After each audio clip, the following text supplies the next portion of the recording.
বাংলাদেশ বিমান বাহিনীর এক অকুতোভয় সৈনিক ইসরায়েলের বুকে কাঁপন ধরিয়ে দিয়েছিলেন। আজও গাজার বয়স্ক মানুষরা নামাজে দাঁড়িয়ে সাইফুল আজমের জন্য প্রার্থনা করেন। তার সাহসিকতা গাজার মানুষের মুক্তির পথ খুলে দিতে পারে।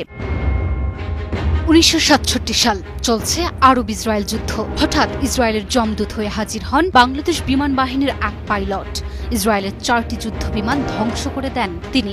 আটক করেন ইসরায়েলি বিমান বাহিনীর এক ক্যাপ্টেনকে এবং ইসরায়েলকে বাধ্য করেন জর্ডান ও ইরাকের সহস্রাধিক সৈন্যকে মুক্ত করতে। বলছি বাংলাদেশ বিমান বাহিনীর এক অকুতোভয় সৈনিক সাইফুল আজমের কথা, যিনি একাই ইসরায়েলের বুকে কাঁপন ধরিয়ে দিয়েছিলেন।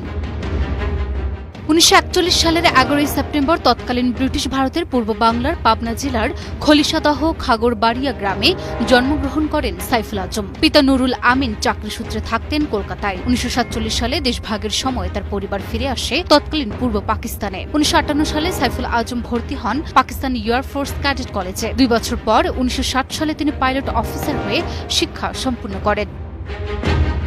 1967 সালের 5 জুন তৃতীয় আরব ইসরায়েল যুদ্ধে যখন ইসরায়েলি বিমান বাহিনী আকাশে তাণ্ডব চালাচ্ছিল, তখন ইসরায়েলিদের জমদূত হয়ে জর্ডানে যান সাইফুল আজম সুজা। ইসরায়েলিদের বিরুদ্ধে বুক চিতিয়ে দাঁড়ান। সে সময় আরবীয় বিমান বাহিনীর কাছে ইসরায়েলের সমকক্ষ কোনো বিমান ছিল না, কিন্তু সাহসী এই বাঙালি পাইলট হাতে নেন একটি হকার হান্টার যুদ্ধ বিমান এবং মাত্র কিছু সময়ের মধ্যে দুটো ইসরায়েলি সুপারসনিক বিমান ভূপাতিত করেন।